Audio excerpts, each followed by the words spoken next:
Supposedly men batter women because they don't know what they're doing.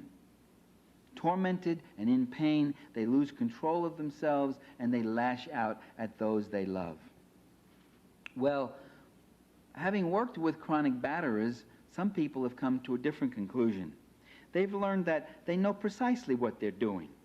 They choose the amount of violence they use. They set limits for themselves that they won't cross.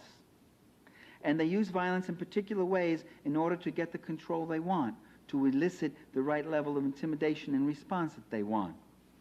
They'll even stop. When the police come in, they'll sit down and pretend they're reading the paper or watching TV, say, oh, I don't know, she's just getting hysterical, I don't know what it is. So they're perfectly much in control. It's not that they're out of control, they're in control. That's the whole function of oppression, you see. I mean, this point has to be made again and again. I mean, the whole idea of oppression is not that people oppress because they're unhappy. They oppress because they are advantaged by the oppression. The slave owners had slaves not because they were out of touch with their inner selves and weren't whole humans. They had slaves because they lived well off slaves. They had parties and feasts and hunting and dancing and courting, and they lived lives of leisure. They never worked. They loved it.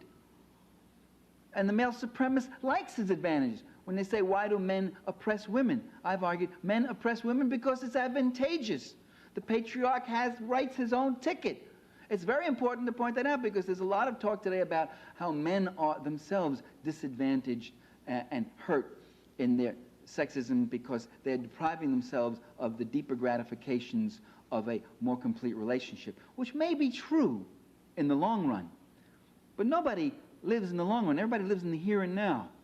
And the average patriarch did not noticeably complain about all the benefits and advantages that he got, the choice positions in society, the best paid jobs, the power, the wealth, the control, absolute control of his wife's money, if she had any, the decisions he might want, the indulgence of his more corrupt impulses on the women in his life.